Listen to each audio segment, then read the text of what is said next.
all of us are uniquely endowed with our own individual talents and abilities bestowed upon us by God. Let us not lose the race of our life by looking at how others are running. Instead, let's run our own race. Comparison is the thief of joy. So said Theodore Roosevelt, and how right he was. Experiments have revealed researchers would offer a monkey a marble. And when the monkey returned the marble to the researcher, it would get a cucumber as a reward. All went well and the monkey was blissful until it discovered the monkey by its side was receiving grapes for the same behavior. And then this monkey became so annoyed, it literally threw the cucumber on the face of the researcher. Likewise, we may possess money, wealth, power, prestige, and yet when we start comparing with others, we become unhappy because no matter where we are, there will always be those ahead of us. Let's read about it from this commentary, Bhagavad Gita, the Song of God, 6.22. In the material realm, no extent of attainment satiates a person totally. Someone strives hard to become rich and feels satisfied on becoming a millionaire. But when that same millionaire looks at a billionaire, discontentment sets in again.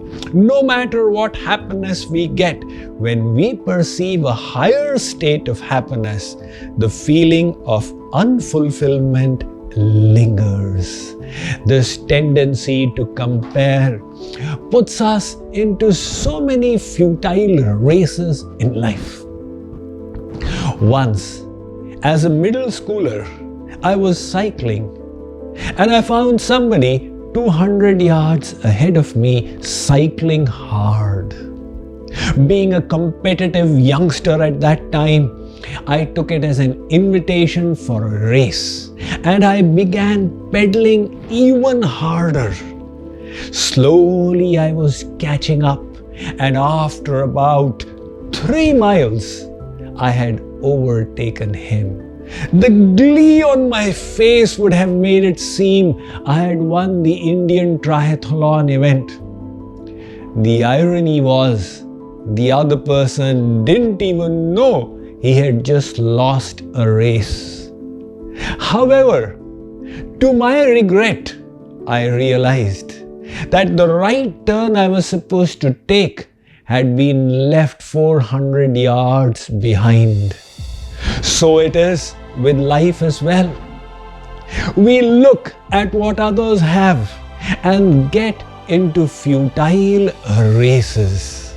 All of us most likely have 2 rotis to eat and 2 sets of clothes to wear. Then why this unhappiness and frustration? The cause of it is comparison with what others have. Now, no matter how much we have, there will always be people ahead of us. In this age of social media, that comparison keeps staring at us on the face. In the days gone by, comparison would happen when you actually spoke and understood where the others had reached. But today, it's all available on the internet. Interestingly, we all know that people put up a facade. What they post is not the reality of their life, but the best glimpses, and even those touched up in photo editing software. Yet, the tendency to compete makes us feel deprived and deficient, and so many people go into depression because of the modern day phenomenon called FOMO, or the fear of missing out. It is so much a human tendency not to be found amongst the other creatures. A lemon tree is short, and yet, standing by the side of the huge banyan, it never feels discontented.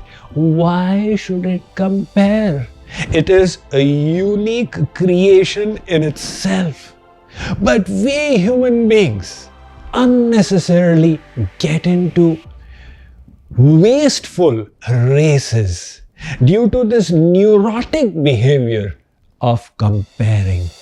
Instead, let's take inspiration from world champions who are the best in what they are doing and yet are exerting themselves to become better. Is it the tendency to compete with others?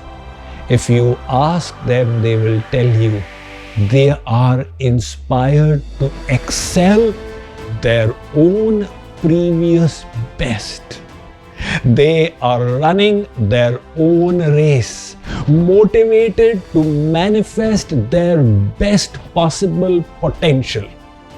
All of us are uniquely endowed with our own individual talents and abilities bestowed upon us by God. Let us not lose the race of our life by looking at how others are running. Instead, let's run our own race.